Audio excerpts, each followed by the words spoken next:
Okay. CS Saumya का question है। देखो, सीएस बनने के बाद भी क्वेश्चन पूछ रहे हो आप, भैया क्या अटेम्प्ट मैटर करता है? अगर कोई थर्ड अटेम्प्ट में पास हुआ है, क्या उसको कोई दिक्कत होगी? कोई दिक्कत नहीं होगी। फर्स्ट ऑफ ऑल, हमारा जो सीएस का कोर्स है वो एक प्रोफेशनल कोर्स है। फॉर एग्जाम्पल, आप किसी डॉक्टर के पास गए और आप उसको बोल रहे हो कि नहीं नहीं, जब तक आप मेरे को आपके ग्रेड्स नहीं बताओगे मैं आपसे इंजेक्शन नहीं लूँगा या आपसे मेडिकेशन नहीं लूँगा, राइट? ये मीन्स प्रोफेशनल कोर्स है। आप यहाँ पे आपकी साइनिंग की वैल्यू है, आपके सर्टिफिकेशन की वैल्यू है, प्री सर्टिफिकेशन की वैल्यू है। ये मैटर नहीं करता। मीन्स फॉर एग्जांपल, कोई इन्वेस्टर अगर सेक्रेटरियल ऑडिट रिपोर्ट पढ़ रहा है, राइट, तो वो ये नहीं देखेगा कि अरे ये जिस सीएस ने साइन किया क्या वो फर्स्ट अटेम्प्ट में पास हुआ है, क्या वो एक ऑल इंडिया रैंक है। वो सिर्फ ये देखेगा कि किसी सीएस ने साइन कर दिया, दैट्स इट। आप जब आपका डीएससी लगाते हो तो एमसीए ये नहीं चेक करता कि ओके एक मिनट देख तो लो इसको कंपनी लॉ में कितने मार्क्स थे। वो बस देखते आपके पास डीएससी, आप कंपनी सेक्रेटरी इनफ है, राइट? तो ये प्रोफेशनल कोर्स है। अटेम्प्ट वगैरह मैटर नहीं करता। आप जितने भी बड़े बड़े ऑर्गेनाइजेशन के आप कंपनी सेक्रेटरी देखोगे या कंप्लायंस ऑफिसर देखोगे, उन्हें खुद मल्टीपल अटेम्प्ट्स लगे, इवन इंक्लूडिंग मी। मैं कंप्लायंस ऑफिसर नहीं हूँ। जब मैं लिस्टेड कंपनी में इंटरव्यू के लिए गया था, उन्होंने मेरे से एक बार भी नहीं पूछा कि आपको इतने मल्टीपल अटेम्प्ट्स क्यों लगे। आपने स्टॉक मार्केट में, उल्टा वो स्टॉक मार्केट के लिए ज़्यादा इंटरेस्टेड थे कि चलो स्टॉक मार्केट के बारे में क्वेश्चन पूछ रहे थे। तो बट कोई भी ये नहीं पूछता कि भाई इतने, ये प्रोफेशनल कोर्स है, सबको पता है अटेम्प्ट्स लगने वाले, तो कोई ज़्यादा इसको वैल्यू ही नहीं करता। आई नो आपको ऐसा लगता है भाई थर्ड अटेम्प्ट, चौथा अटेम्प्ट। मेरे जर्नी वाले वीडियो में चेक करो, मेरे को कितने अटेम्प्ट्स लगे, 7 साल लग गए। कोई कुछ भी नहीं पूछता है। अटेम्प्ट्स इज़ लाइक, मतलब ये प्रोफेशनल है, इसमें अटेम्प्ट्स तो लगेगी ही। मतलब कोई टॉप 5-10% स्टूडेंट ऐसे होंगे जो बिना अटेम्प्ट के, बिना एक भी अटेम्प्ट मिस किए या बिना उन्हें अटेम्प्ट लगे वो सीएस बन गए हो। बाकी ये अटेम्प्ट्स लगना एक नेचुरल प्रोसीजर है, इंडस्ट्री से समझती है। तो अटेम्प्ट लगना कोई बुरी बात नहीं है, बिल्कुल भी नहीं। कोई मीन्स पूछता भी नहीं है, राइट? कोई भी नहीं पूछता है, बस आप सीएस बन जाओ, वो सीएस की वैल्यू है, राइट? मीन्स फॉर, जैसे कि मैंने एग्जांपल दिया, कोई इन्वेस्टर, कोई शेयर होल्डर ये थोड़ी चेक करेगा ओके लेट्स सी जिसने ये सेक्रेटरी ऑडिट रिपोर्ट बनाई है, राइट, या कोई उसने डॉक्यूमेंट साइन किया है तो देखो इसको कितने ग्रेड्स आए। आप किसी डॉक्टर से पूछते हो कि नहीं नहीं पहले मेरे को आपके मार्क्स बताओ, तो बिल्कुल भी मैटर नहीं करता। ओके, तो फिर आप बोलोगे भैया क्या ऑल इंडिया रैंक लाना या एग्जम्पशन लाना या फर्स्ट अटेम्प्ट में ही सारे पूरे सीएस की जर्नी क्लियर कर देना, क्या ये वैल्यू नहीं रखता? डेफिनेटली वो वैल्यू रखता है, राइट? उसकी भी वर्थ है, बट वो आपको सिर्फ इंटरव्यू दिलवाने तक मदद करेगा। इंटरव्यू के दौरान वो बिल्कुल भी हेल्प नहीं करेगा। मीन्स फॉर एग्जांपल, आपका ऑल इंडिया रैंक आया, आप फर्स्ट अटेम्प्ट में क्लियर हुए हो, तो आप आपके सीवी में वो मेंशन करोगे। आपको एग्जाम्पशंस, बहुत सारे एग्जाम्पशन अच्छे खासे कंपनी लॉ में, जेआईजीएल में, सिक्योरिटीज लॉ में एग्जाम्पशन आए, तो वो आप मेंशन करोगे, तो वो आपका सीवी को सॉर्ट करने में हेल्प करेगा, राइट? फॉर एग्जाम्पल, मेरा फाउंडेशन में एआईआर आया, तो वो मेरे को वो सीवी में थोड़ा सा चमकेगा, बोल्ड लेटर में लिखा होगा मैंने, तो वो चमकेगा और मेरे को इंटरव्यू के लिए कॉल, मेरे को कॉल आने के चांसेस ज़्यादा होंगे, मेरे को ज़्यादा कॉल्स आएंगे बस।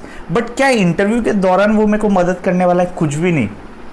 तो इंटरव्यू दिलवाने तक, इंटरव्यू में कॉल्स आने तक, आपके एआईआर, आपका फर्स्ट अटेम्प्ट, एग्जाम्पशन, ये सारी चीज़ें आपने ज़्यादा स्कोर किया है, 90+ स्कोर किया है। कोई स्टूडेंट होते हैं जो 90+ स्कोर कर देते हैं, तो उनको वो इंटरव्यू दिलवाने तक हेल्प करता है। बाकी इंटरव्यू के टाइम पे आपका सिर्फ और सिर्फ नॉलेज चेक होता है, और इंटरव्यू के टाइम सिर्फ 2 ही चीज़ें होती है, आपका नॉलेज और आपका कॉन्फिडेंस।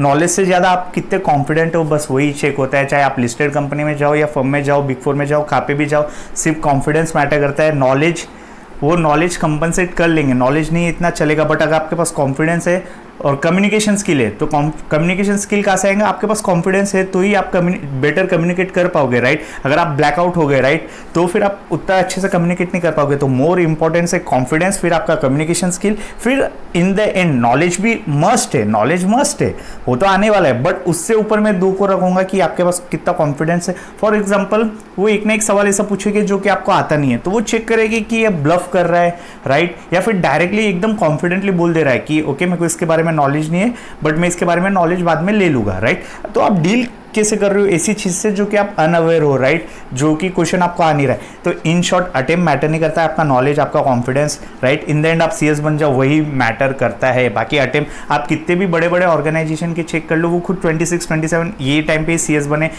आप कंप्लायंस ऑफिसर बनने के लिए आप ऐसा नहीं हो सकते हो 22 में सीएस बन गया। कोई ऑर्गेनाइजेशन देंगे नहीं, शेयर होल्डर्स ट्रस्ट कैसे करेंगे कि एक 22 साल के लड़के को आपने इतना 5,000 करोड़ की लिस्टेड कंपनी का कंप्लायंस ऑफिसर बना दिया? कोई शेयर होल्डर बनेगा ही नहीं, कोई डायरेक्टर उसको अपॉइंट ही नहीं करेंगे। तो उसके लिए वो देखते कि भाई उसके वो मैच्योर कितना, उसके पास एक्सपीरियंस कितना है, 25-27 ईयर्स ओल्ड है कि नहीं। 22 में कोई किसी को C S as a compliance officer कोई लिस्टेड कंपनी का बनाएगा ही नहीं। शेयर होल्डर सीधा बोल देंगे भाई क्या मीन्स किसको शेयर होल्डर बना दियो, ये तो लीक कर देगा कोई भी इन्फॉर्मेशन, राइट। तो मैच्योर होना जरूरी। In the end attempts matter नहीं करते हैं। ओके, यूज़र का क्वेश्चन है भाई आपका आर्टिकलशिप कहाँ लगा है। मेरा आर्टिकलशिप कंप्लीट हो गया है, 21 मंथ्स की जो ट्रेनिंग थी वो कंप्लीट हो गई है। अभी मेरी CLDP पेंडिंग है।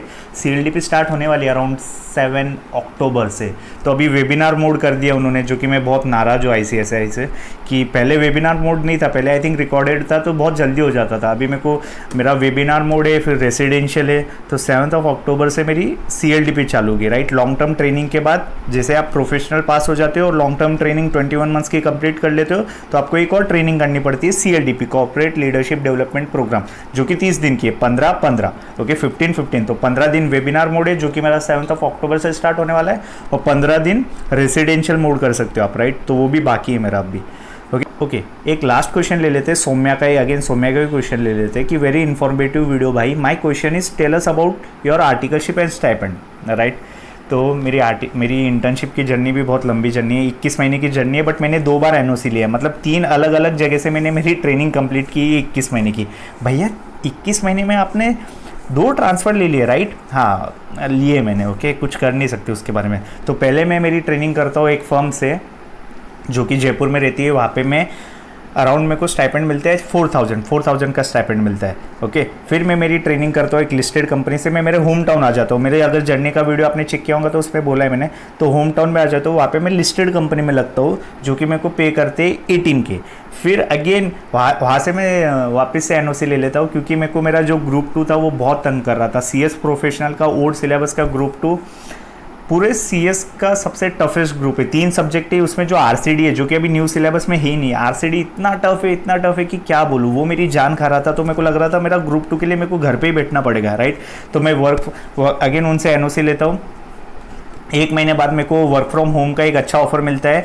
अजमेर की एक फर्म रहती है, दे आर पेइंग में अराउंड 9K। तो मैं उनसे डील क्लोज करता हूँ और वर्क फ्रॉम होम ले लेता हूँ, क्योंकि मेरे को पता था कि अगर मैं घर बैठूंगा तो RCD को ज़्यादा टाइम दे पाऊंगा, मेरी पढ़ाई को ज़्यादा टाइम दे पाऊंगा, और इसकी वजह से मैं क्लियर भी हो जाता हूँ। और अगस्त 31 को मेरी इंटर्नशिप कंप्लीट भी हो जाती है। और 3 अलग अलग लोग बोलते कि ये बहुत टैबू है कि आप 21 महीने में 3 आपने तीन अलग अलग जगह से ट्रेनिंग की। कुछ नहीं भाई, आर्टिकलशिप एक ऐसा पीरियड है जहाँ पे आपको जितना एक्सप्लोर करना है करो। मैं तो एक ब्रोकर के नीचे ट्रेनिंग करने वाला था, बट बाद में मेरे को EDP में किसी ने बोला कि भाई तू सेक्रेटरियल वर्क तो कुछ सीखेंगे ही नहीं अगर तू सारे ब्रोकर के लो। क्योंकि ब्रोकर, अगर आप मेरी अगेन जर्नी का वीडियो देखोगे तो मेरे को ऐसा था कि स्टॉक मार्केट में बहुत ज़्यादा इंटरेस्ट था। तो मैं चाहता था कि अगर मैं नितिन कामत, दिनेश ठक्कर, इन लोग अपस्टॉक्स या 5 पैसा इन लोगों के नीचे अगर कुछ देखूंगा तो I will get to know much more about market की। मेरे को पता चल जाएगा शेयर मार्केट कैसे चलता है, कैसे फंक्शन करता है। तो मैं चाह रहा था कि मैं ब्रोकर के नीचे कोई ब्रोकर, डिस्काउंट ब्रोकर या ट्रेडिशनल मोतीलाल ओसवाल इनके नीचे कहीं पे ट्रेनिंग करूँ, राइट। बट फिर EDP में कोई मेरे को एडवाइस देता है कि अगर आप ज़्यादा ब्रोकर स्पेसिफिक लॉस पढ़ोगे, क्योंकि आपका पूरा 21 मंथ्स उसमें जाएगा, तो आप सेक्रेटरियल काम जो कि हमारा MCA का काम है, जो कि एक CS का काम है, वो उस पर आप एकदम राइट नूब हो जाओगे, वो आप पढ़ ही नहीं पाओगे, राइट, अनअवेयर रहोगे। तो इसीलिए मैं सोचता हूँ चलो कि अगर मैं 21 मंथ्स एक सेक्रेटरियल वर्क ही सीख लेता हूँ। बट इसलिए मैं एक लिस्टेड कंपनी ज्वाइन करता हूँ ताकि मेरे को much more about stock market, securities market पता चले कि एक कंपनी का उसका शेयर लिस्टेड है तो क्या उन्हें नॉलेज रहती है, क्या मैं ट्रेड कर पाऊंगा, राइट। आप नहीं कर सकते, इनसाइडर रहते हो आप, तो मतलब कैसे फंक्शन करता है, किसी को पता रहेगा कि वो शेयर कैसे चलता है, कि कंपनी के ओनर्स को पता रहेगा, डायरेक्टर्स को पता रहता है। तो वो उसके लिए मैं एक्साइटेड रहता हूँ। सेक्रेटरियल वर्क के लिए एक्साइटेड नहीं रहता हूँ। लिस्टेड कंपनी का मेरा एक ही पर्पस रहता है कि मैं स्टॉक मार्केट को थोड़ा सा क्या क्रैक कर पाऊंगा, राइट। तो इसीलिए मैं एक लिस्टेड कंपनी ज्वाइन करता हूँ। इसीलिए क्या वो मेरे को मिल ही जाता है, राइट।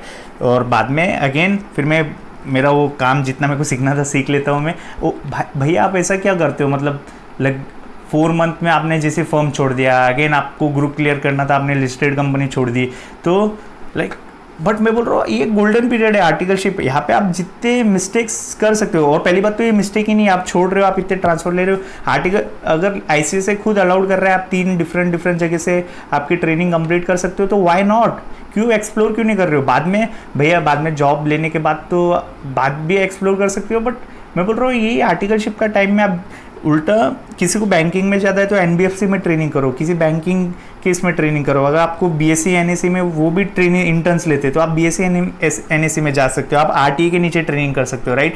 आप सीडीएसएल एनएसडीएल डिपॉजिटरीज हो गई, आरटीए हो गई, कोई भी stock market intermediaries, banks, NBFC हो गई, कितने सारे एनबीएफसीज है, राइट, जो व्हीकल फाइनेंसिंग करती है, हाउसिंग फाइनेंस में जा सकते हो आप। अगर आपको फाइनेंस स्पेस अट्रैक्ट करता है तो किसी फाइनेंस कंपनी के नीचे जो जैसे कि बजाज हाउसिंग फाइनेंस, जिसका अभी अभी आईपीओ आया, राइट, बजाज ग्रुप में पुणे में, वहाँ पे जा सकते हो। मीन्स मेरा ऐसा बोलना है सिर्फ आप एक सेक्रेटरियल वर्क, जैसे मैंने गलती कर दी, राइट, एडीपी में किसी का सुना, उसने बोल दिया कि सिर्फ सेक्रेटरियल वर्क नहीं, एक्सप्लोर करो जितना हो सके। एक यूट्यूबर का वीडियो देखा था मैंने, उन्होंने आरओसी से अपनी इंटर्नशिप की, सोचो, तो उनको ये सेक्रेटरियल वर्क नहीं मिला, बट उनको कितने सारे उनकी ट्रेनिंग पूरी डिफरेंट लेवल रहेगी, राइट। तो वही बोलना है मेरा, आर्टिकलशिप पीरियड में ऐसा कुछ भी टैबू टॉपिक नहीं, आप जितना एक्सप्लोर कर सकते हो, ओके। तो आज आई थिंक आज के लिए इतना काफ़ी है। बाय, बहुत सारे क्वेश्चन ले लिए, 3 ही क्वेश्चन लिए, बट बहुत लंबा वीडियो बन गया, ओके बाय।